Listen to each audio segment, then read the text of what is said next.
It was not possible for me to see in 15 years to play live Emerson, Lake and Palmer, and that's the dream of my life tonight.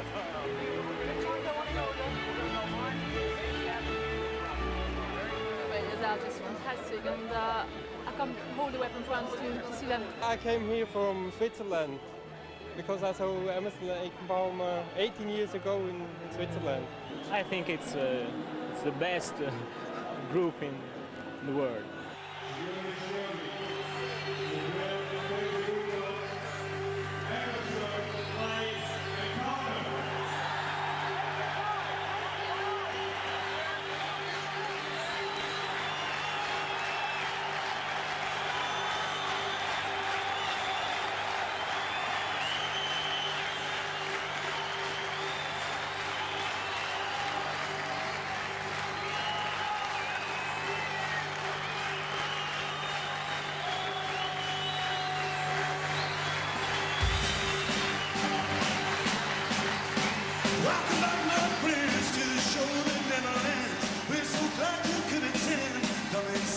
Come inside.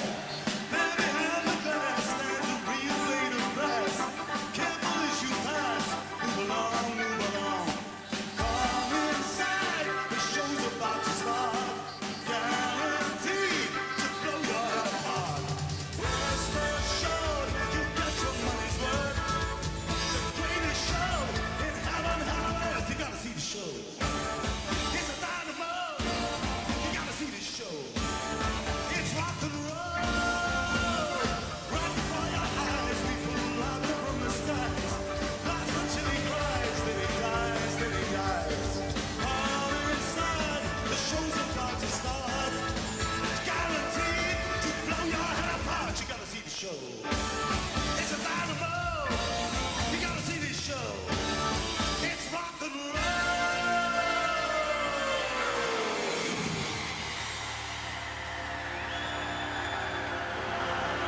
Was something special at the Isle of Wight festival because I think there were so many other bands on there, and everybody was trying to make some sort of an impression.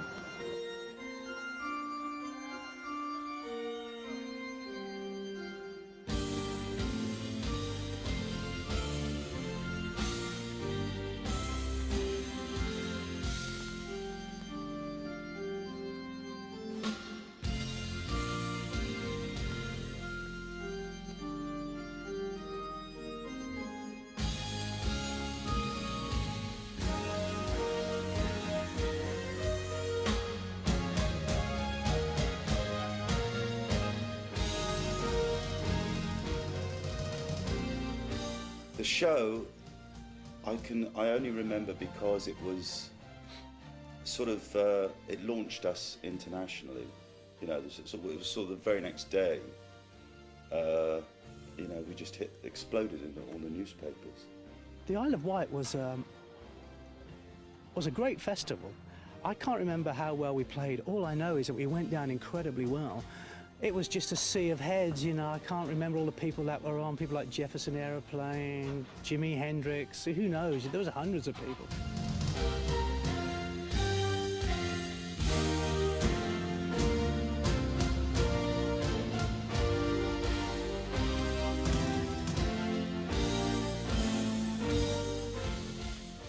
I remember driving down there and being passed by Keith Moon in his pink Rolls Royce, and as he went by there were some legs flapping out of the window. There were ladies' legs with stockings and suspenders on, and what he'd done, he'd got one of these blow-up dollies and put nylons and suspenders and then put the window up, strapped the legs in the window, and was driving down towards the Isle of Wight with these things like that. In furrows of sorrow, the doubts still sound. So I thought, well, why not give pictures at an exhibition the flavour of the 1812 overture? We had these two cannons, one each side of the stage, which Greg and Keith both lit at the end of pictures. I remember in the afternoon they tested them with the gunpowder. They're real cannons. But of course they didn't have a cannonball in, but they had the charging. So the roadies tested them out, you know, and it was fine.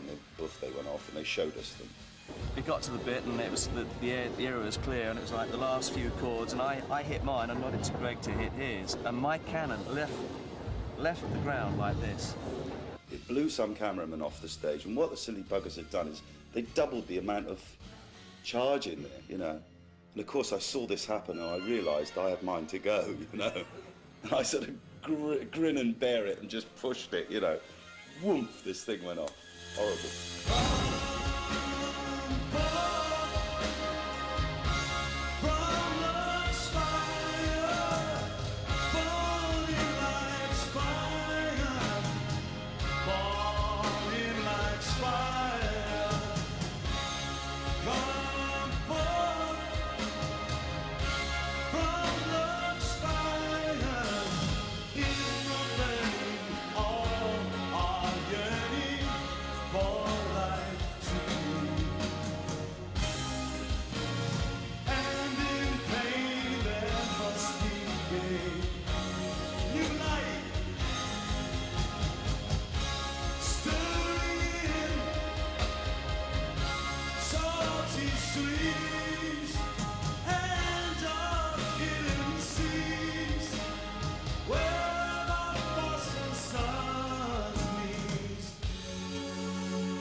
And we were always a live band, you know, that was the main thing for us. We designed the music to play in a live environment. We never really sort of thought, let's make a record. We always said, let's make music to play live and then it will transfer to record, you know. So I think after 15 years with the technology that's now available to us, which we didn't have way back in the 70s. We didn't have things like MIDI. We really didn't have computers that we could store information on, musical information. And I think it's a very positive time for any progressive band to come back, because now there's even more things to use technologically than we've ever had.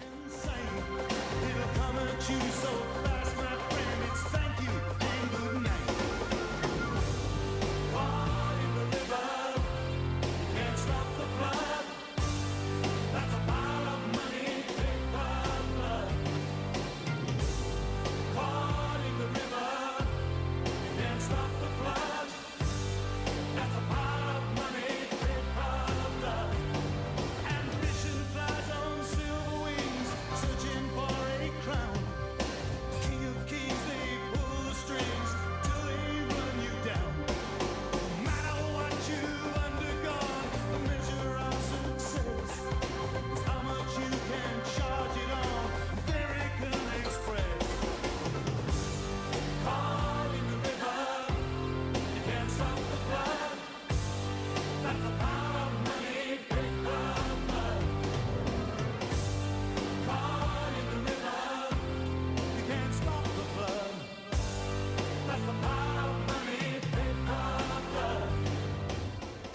I got the idea for the song. I was driving my car here in London up the Strand, and I stopped at a traffic light, and on the right hand side of me pulled up this chauffeur driven car, and it had a dog in the front. Just the dog, no people. And on the left of me, on the pavement, was a guy, tramp, pulling out food out of a dustbin. Or anyway, he was hunting through the dustbin, whatever it was. And it just struck me that these two visions of the dog that didn't need the chauffeur-driven car and the guy that needed the food. I mean, the dog should have been in the bin, and the man should have been in the car. You know? It just struck me as bizarre, and I thought that it's money. That's all that is. That's what does that, and it's like blood, and money's also paper. So I got this title, Paper Blood. Caught in the river, you can't stop the flood. That's the power of money, paper blood. Caught in the river, you can't stop the flood. That's the power of money, paper blood. The Black Moon album for us is definitely sort of the part 2 of Emerson, Lake and Palmer. Here we are coming back and saying this is where we are now today. Caught in the river, you can't stop the flood. That's the power of money, paper, paper, paper blood. Caught in the river, you can't stop the flood. That's the power of money, paper blood.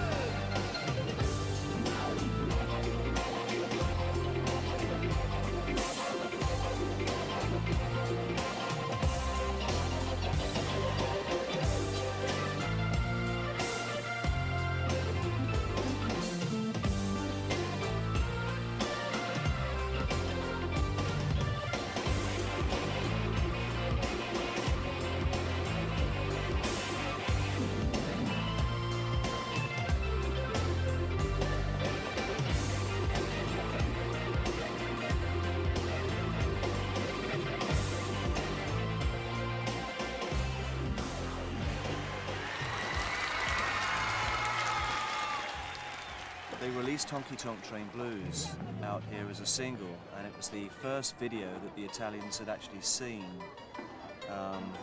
It's the first colour video that they'd seen, and for about 7 weeks the video of Honky Tonk Train Blues in colour fronted this pop programme in Italy.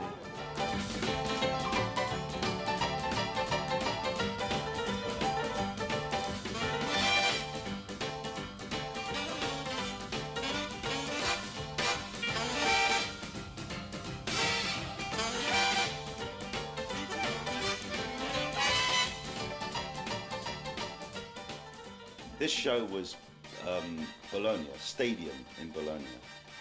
And Francesco, bless his heart, said to us, you needn't bother to bring your own stage and your own lighting because we'll supply it. All you need to bring is your backline equipment and everything will be here. We turn up 2 o'clock in the afternoon at Bologna. It's an empty stadium. There's just grass and there's nothing. There's no stage, there's no lights, there's no nothing. And there's no Francesco.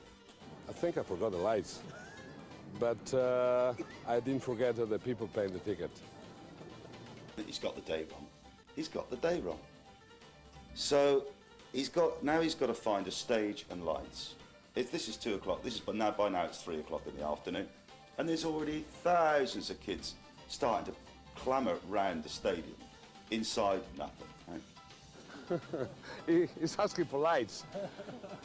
25,000 people everyone with one match was plenty of lights. Carl does his cue, we come back on stage, start to play, whoosh, this skyrocket goes between my legs. I'm not talking about one of those you get in the newsagents. I'm talking about a mortar. And it shoots between my legs and it goes straight into the audience and explodes. Poof.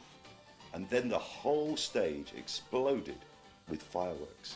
And what he'd done during the show, he'd erected a firework display behind the group, but a big one, on a wooden scaffold, and then he lit it and it fell over. So when it went off, instead of going up into the sky and being like a firework display, it just blew straight through the stage, the whole thing. And there was stuff spinning around. It was a nightmare, you know. But in the end, nobody got hurt. I don't know how, but nobody got hurt. And so at the end of the day, it was all right. And that's Italy. At the end of the day, it's always all right.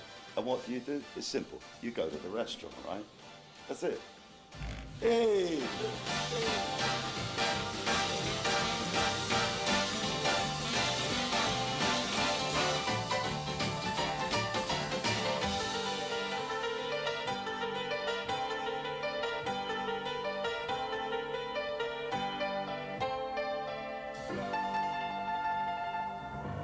I learned that Ginastera was in Geneva, and ELP had just recorded the toccata from his first piano concerto, but we needed to get his fullest approval. Having met Ginastera, I decided to do something in his honor, and using his dancers Criollas as the basis, created Creole dance. It's all credited to Ginastera.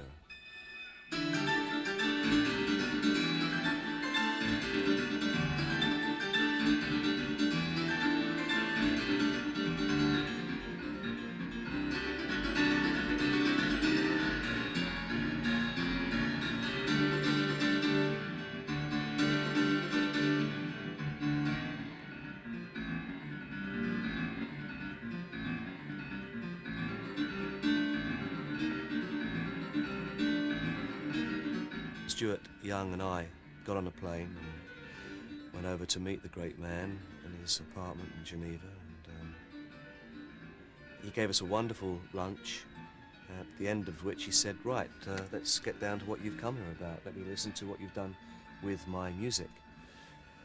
So we went into his music room and he put it on. I held my breath and he suddenly went, terrible. I went, and he wound it back to the beginning and he said this. His wife translated. She said, my husband really is quite impressed. I breathed a sigh of relief and that was it. And Minister actually endorsed that on the album.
I was happy about the sound with the LP in the 70s.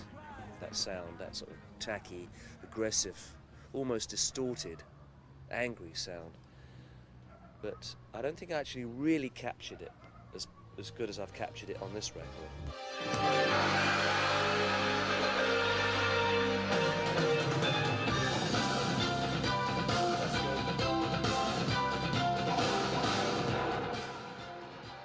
was a special power in the group that we hadn't experienced for a long time.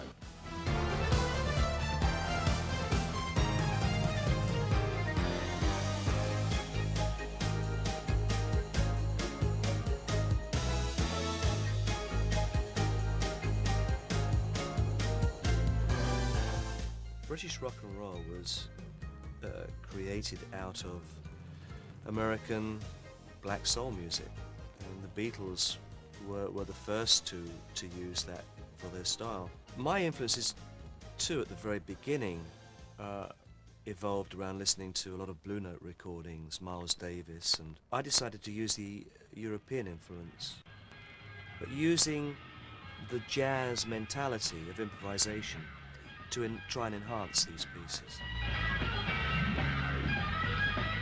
When I look back at the earlier material that I wrote for ELP, like Tarkus, it's good, it's got a lot of excitement and a lot of energy, but there were a lot of ideas that weren't fully developed. Now I take an idea and it does have a full conclusion to it, and I'm more satisfied by the result. In the 70s, when ELP were touring, I always found it frustrating that if I'd come out of the studio having overdubbed the piano, I wasn't able to do that on stage. Basically, we don't want to go on the road with additional musicians covering for us. We are Emerson, Lake and Palmer, and Emerson, Lake and Palmer plays all the music.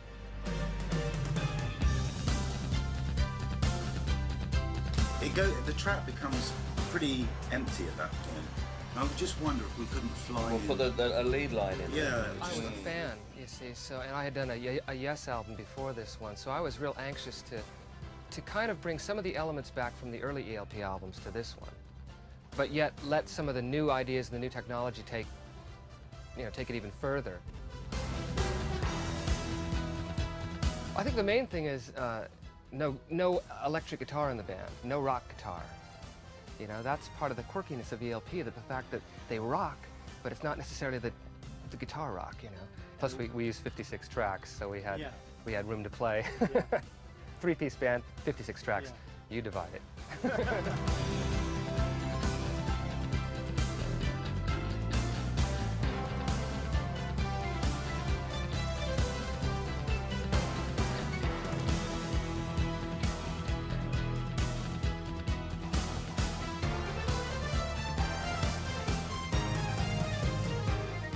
I think it's a terrific album. I can't wait for people to hear it. It's a bit of a new direction in some respects, but yet it retains the classic ELP-ness. And that was something that was really important to me.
drum solo is something that we always do, just like Keith always rides his organ, excuse the phrase.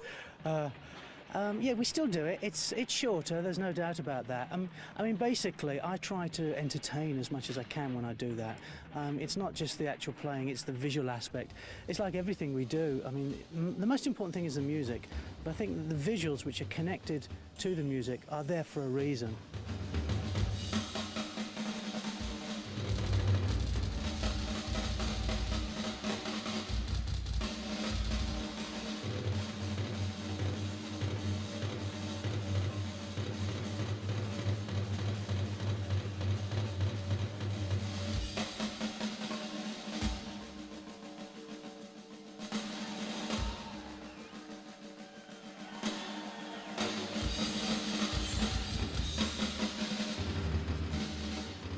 Well, the dream really was to build a stainless steel drum set. I just figured that this material, stainless steel, would be perfect for the sound projection. Well, by the time we'd assembled all of these drums, we found we couldn't lift the bass drum. It was too heavy. One man couldn't do it. Anyway, I didn't think of transport at the time, that it'd be costly to move around, or staging. And in Roanoke, West Virginia, we had to cancel a concert because the stage collapsed, because the drum set was too heavy. I think packed in the road cases, it came to 1.5 tons. It was unreal.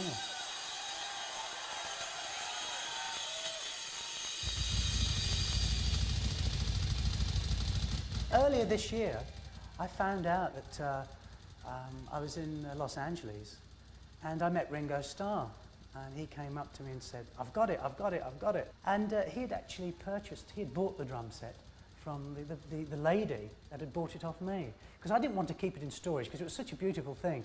Anyway, she ended up moving it on, putting it back into some auction, and Ringo went along and bought it. Apparently he wanted it the first time, but he got there late. So he managed to pick it up.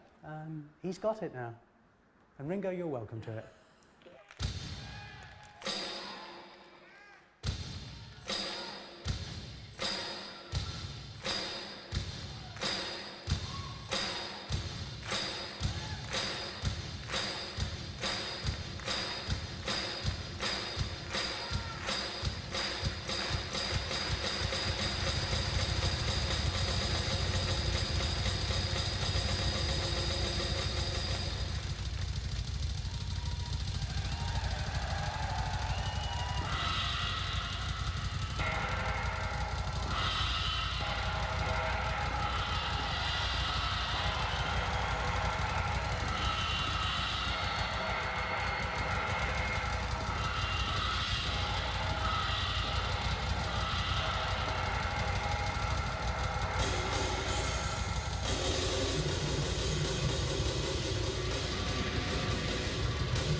radar, ready to swing. Bandits, 9 o'clock.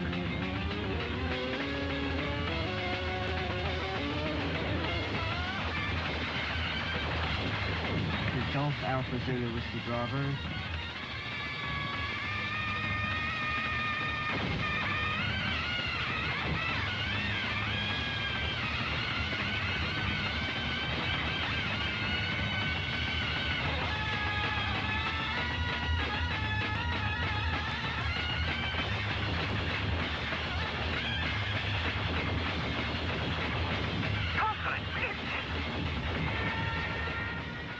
I've diversified in my musical career a lot of times, but I'm always one that wants to take chances and risks in music. I like to sit at a keyboard and experiment with an unusual chord shape over a root note and see what that suggests to me.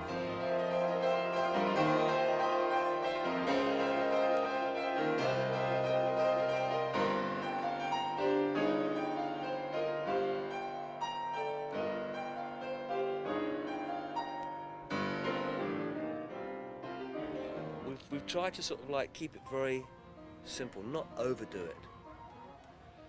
The synths are there, but the accent is on the real instruments, the piano, the drums, the Hammond. Yes, there's quite a few things that went wrong, particularly with the spinning piano. We tried it first at the California Jam. There's about 400,000 people, I think, were there. And basically what this was, it was another piano, a grand piano that I sat on, and then the piano was hoisted up to a certain height and then was rotated with me playing and getting, you know, quite dizzy.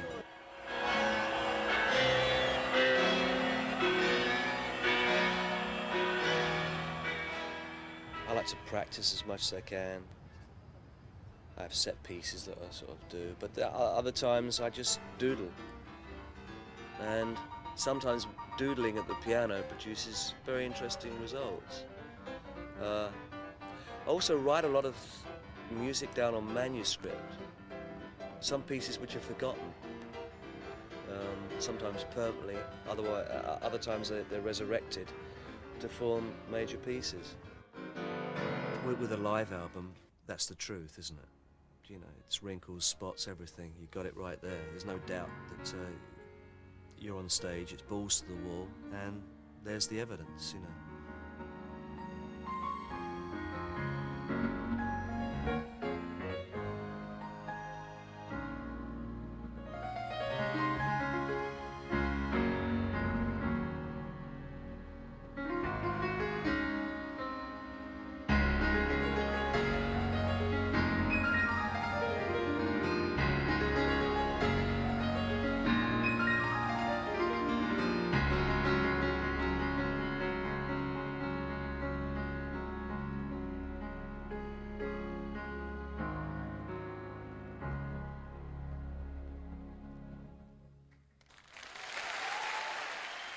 As far as Montreal goes, I mean, it's always, we've always had a strange relationship with them because, I think really because it's a sort of European island on the American continent. And interestingly enough, I think we still hold the attendance record in the Olympic Stadium.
Well, Montreal for us was very important because a couple of reasons. First of all, we sort of lived in Montreal for about a 6-month period, and we put together the ELP orchestra. So the town Montreal was quite important to us for a number of reasons. But the actual concert, the Olympic Stadium, that was a wonderful place to play. Not because of the 78,000 people that were there, but the actual sound of the orchestra that night with us, the fusion, it just worked that night.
Tonight we'll be hauling gold aboard. Sparse, the galleon bed of mercy's facing flame. Blood ran from the sweeping souls, the godless harvest dead. Driven to the cold of death, the last survivor fell. She's ours, my boys, the captain grit, and no one left to tell. No, he never had a carpet roadie. He did have a carpet, and it was actually quite practical, I think. If you can, visualize every night a different gig, a different venue, and Greg liked the stability of one thing that was the same. The halls were the same, the sound was the same, and he'd walk on stage and his carpet was there, and he'd feel at home. It actually started when I got electrocuted in Germany off the microphone. At 240 volts, bang, straight in the head. Passed out, and what I said was, look, I'm not going to stand, you've got to get me a rubber mat to stand on.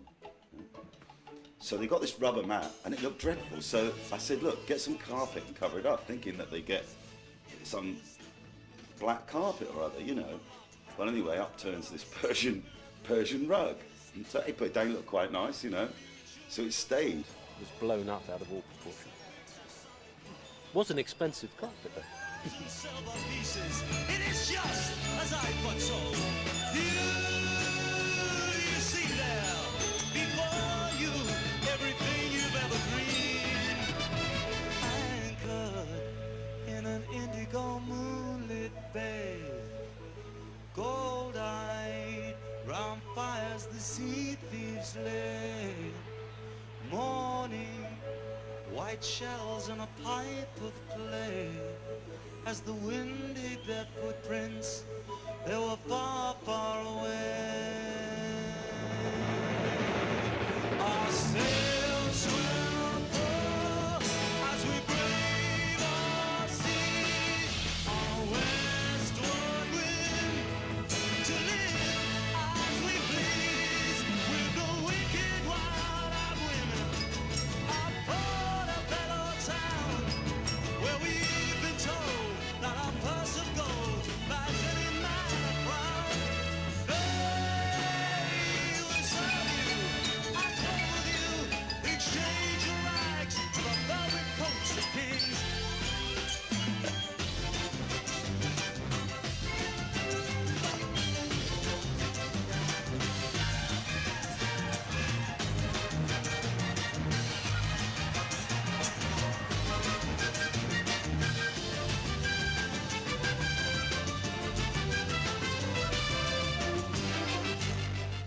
You know, a band is made up of a lot of elements. There's music, it's entertainment, and I think a bit of the effervescence and sizzle is a bit of the, you know, the bad stuff, and, you know, he had his own personal joint roller in the, you know, because that's part of rock and roll, isn't it, really?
I started as a guitar player.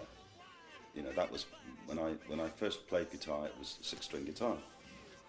I only actually played bass as a favour to Bob Fripp during the days of King Crimson. You know, he wanted a lead singer, and we didn't need 2 guitar players. So he said, you know, would you play bass just for this album? I said, yeah, all right, I'm going to play the bass. You know, 20 years later, here I am. But the guitar has always had a charm for me, an appeal for me, especially the acoustic guitar. And it's just something that I do, you know. I enjoy doing it, I enjoy playing acoustic songs. And I suppose because of that, some of them have been successful. C'est la vie. Have your leaves all turned to brown? Will you scatter them around you? C'est la vie. Do you love? And then how am I to know if you don't let your love show for me? C'est la vie. Oh, c'est la vie. Oh, c'est la vie. Who knows?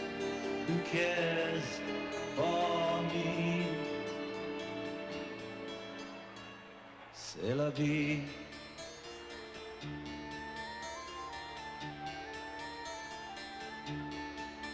In the night,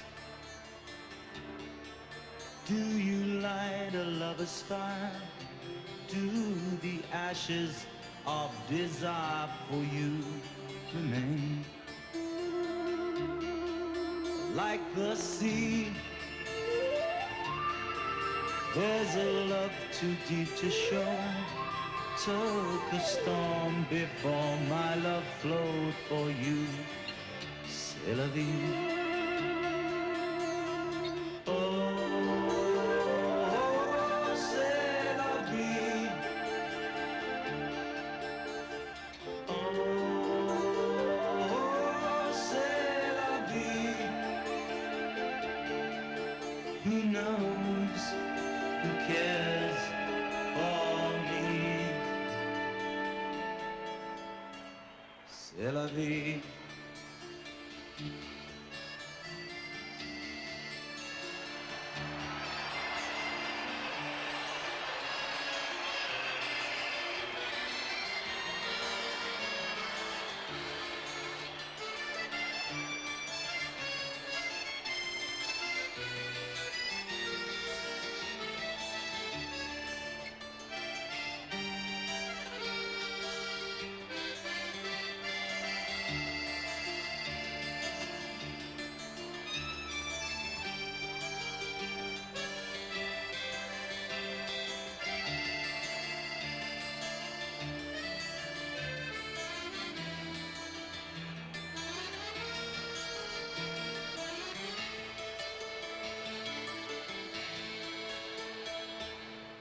Like a song,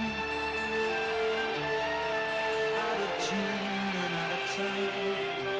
All I needed was a rhyme for you, Sylvia. Do you give? Do you live from day to day? Is there no song I can play for you, Sylvia?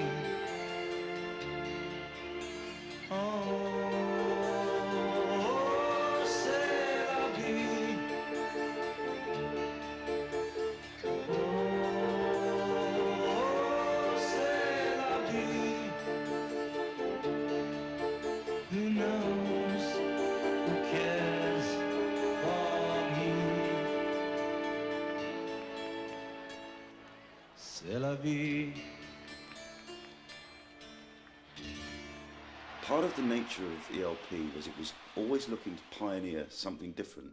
We were always looking to do something different. What may have looked excessive then would look small change now compared to just go and check out Guns N' Roses or anything else. It was not excess for its own sake. And the production was never gratuitous. It was always something that we felt would dramatize the effect of the music. All the big stage shows that we did were really there to dramatize the music, and still today, that is the principle on which we work.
I think now we're coming full circle, really.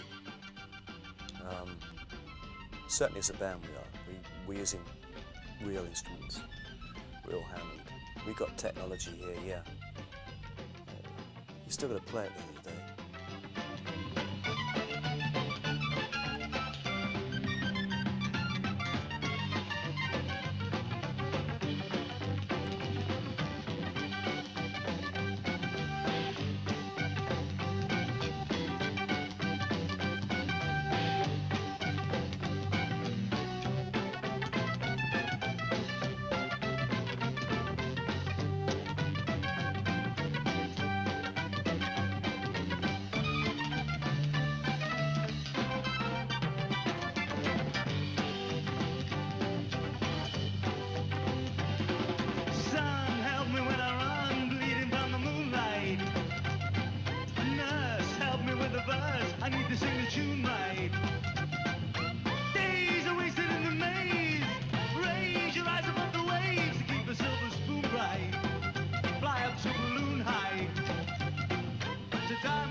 one real strange thing happened. I can't remember exactly where, but I remember turning up at the gig. Somebody had got backstage and was working with the crew, one of the teamsters or whatever, and they had taken off the lid to the bass drum case, and they'd unscrewed the bass drum head, which just had Palmer written on it. Taken it off, and there's like 10 screws, 10 tension rods to undo. Taken it off, put it all back, closed it up, and they had gone with his head, and no one saw them. Days are wasted in the maze. Raise your eyes above the waves to keep the silver spoon bright. Fly up to balloon height. So diamond tigers in the sky. But did you ever stop to wonder why?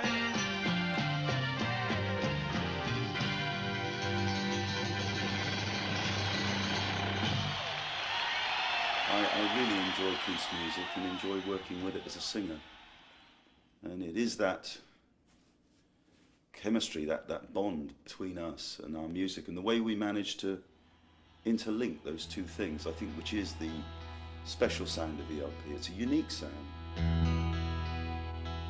Good night, good night. Look at that moon shine so bright. And tonight he smiles especially for you. Sleep tight, sleep tight. You know everything is alright. Oh, tonight I will be here watching over you. Oh, tonight I will be there watching over you.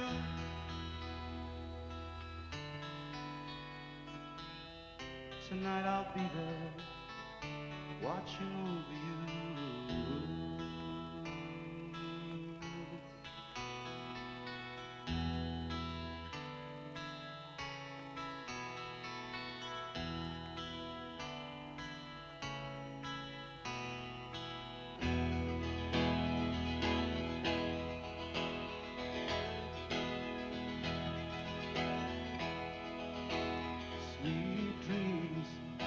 Sweet dreams, it is never as real as it seems.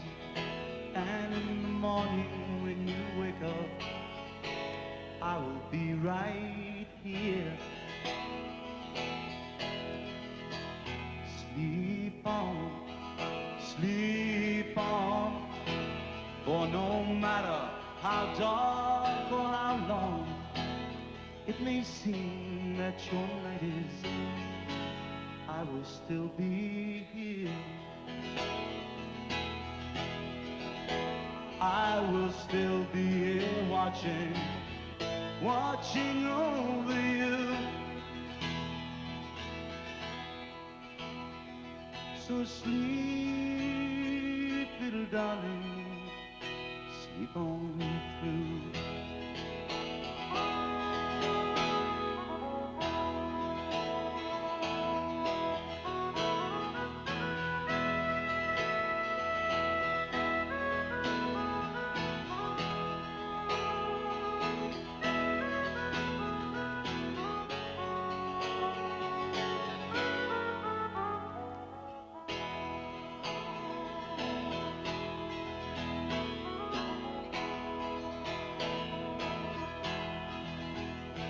So be still, for you know that I always will. Tonight and forever be watching over you. Oh, tonight and forever be watching over you. So sleep, little darling, sleep on through. I will be watching over you.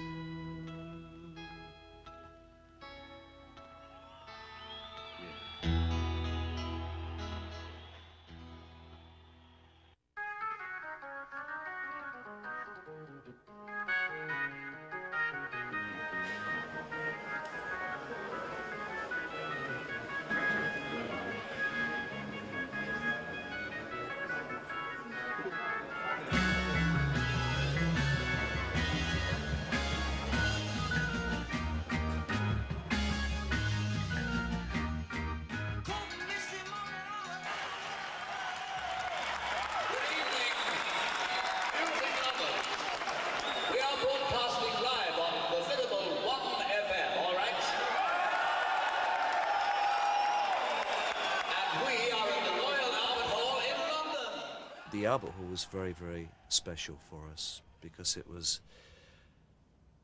ELP back home. Our friends, our families were in the audience. It was a very, very special moment. I remember we stood in the wings and Carl was standing behind me and said, "This is it, boys, this is it. This is it, this is what we've been waiting for, let's go and get them." And it was that, you know, it just gave you a rush, you know, I got the hairs standing out on the back of my head, you know. You can sing along with this one if you want. You as well. He had white horses and ladies by the score, all dressed in satin and waiting by the door. Ooh, what a lucky man he was.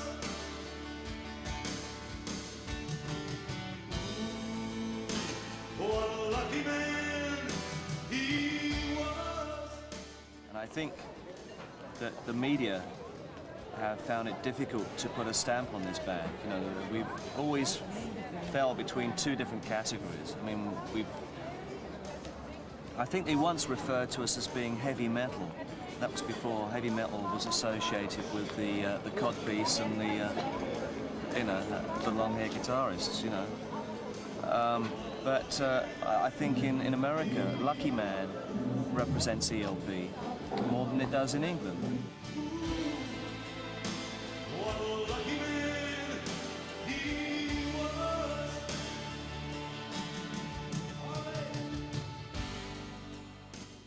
I think we got knocked in the past by the press because of the stage sets being extravagant and large sums of money being spent. Admittedly, there's not too many people actually toured with a sort of 67-piece orchestra, which we did in America for just over a 3-week period.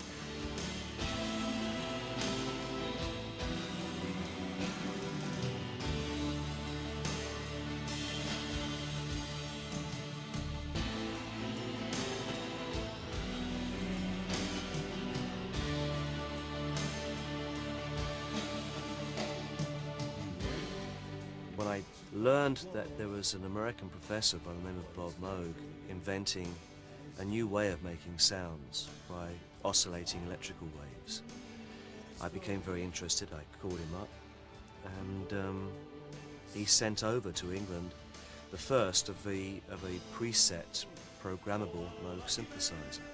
Back in the late 60s, we made a lot of synthesizers, but they were all these modular systems. They had lots of wires and lots of knobs, like this one right here. See these wires? In order to get a sound out of them, you had to plug in all the wires and set all the knobs, and it took hours to get the right sound. It was impossible for us to think back then that somebody might actually take one on stage and play music in front of an audience. I listened to Lucky Man and I could not believe what I heard. So original and so striking and so appropriate that it just blew my mind away. There's a lot of fiction about ELP. I mean, every time I pick up a newspaper, I'm keeping live lobsters in my bath. I'm putting stand-up urinals in my house. You know, it's one thing after the other, and it's become a thing. You know, people exaggerate, and one person tells another, and they add a little bit to the story as it goes along.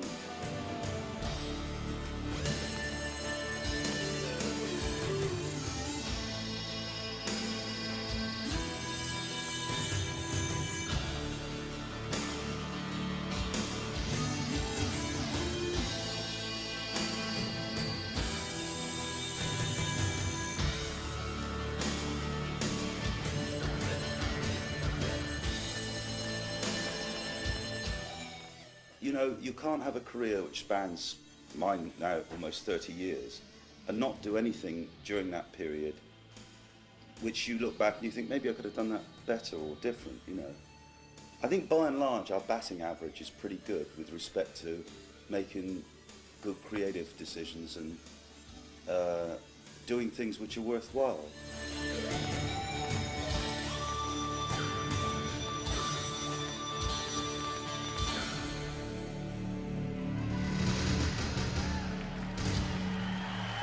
you very much. Love you. We are personally fortunate enough as a band to have had so many loyal, hardcore fans that have just stayed with us for years, both sides of the Atlantic. It astounds me.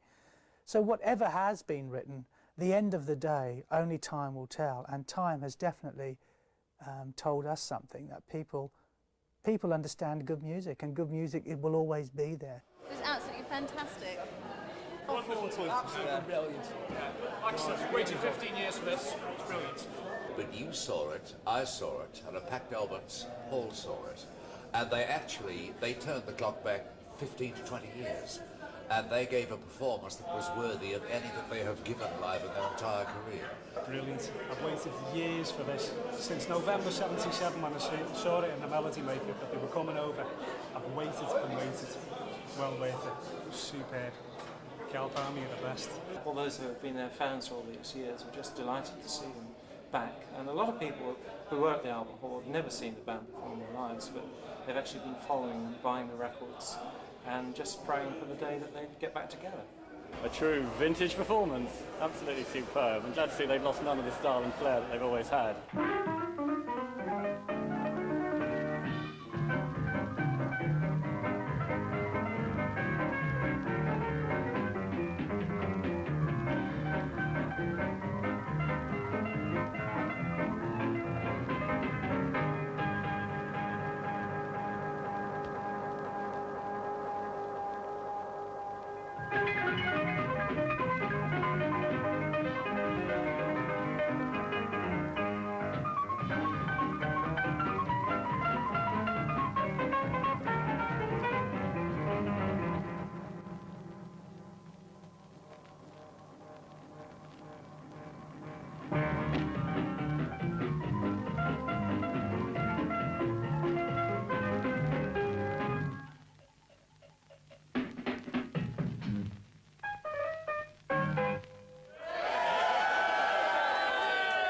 We're thrilled that after, they've come back to the Royal Albert Hall, which is a pretty special place, and particularly for them. And not just doing one night, but actually doing 3 nights is fantastic. And tonight just proved that they were as good as anything they've ever played before, and they're on top form, and they've got an audience following that is running along with them. I gave her a picture. Pretty girl. This is good for my image. You know, they've always had a great reputation for doing a great live show, and I think that's what gets the people there. Where's the band go from here? From here, well, we play Germany, Switzerland, Austria, France, Belgium, Poland, America, Canada, Japan, Australia, but I haven't really made any plans yet. 22 years I've known him. He's still a bastard.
remember with the Nice that I was playing the rondo,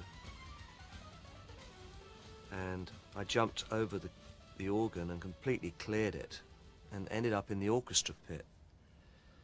And there's Lee Jackson and Brian Davison are playing. They saw me disappear over the organ. They kind of, is he coming back again? No, he's not there. Well, meanwhile, I'm in the audience and I'm trying to get backstage, and security wouldn't let me back on the stage because I didn't have a backstage pass.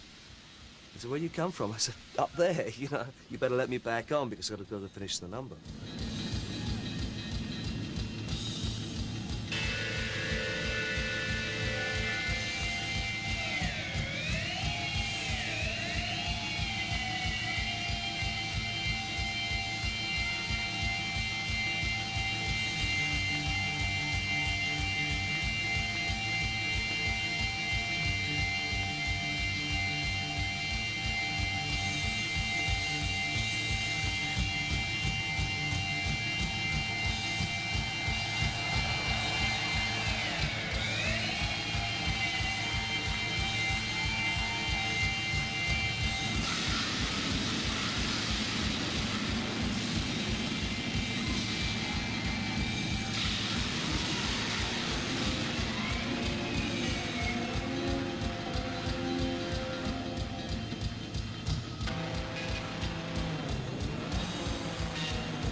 I think we don't look at a record as the end product.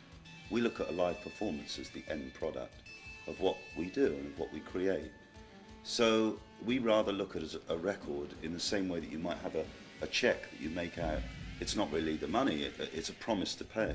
And for us, a record is a promise to pay.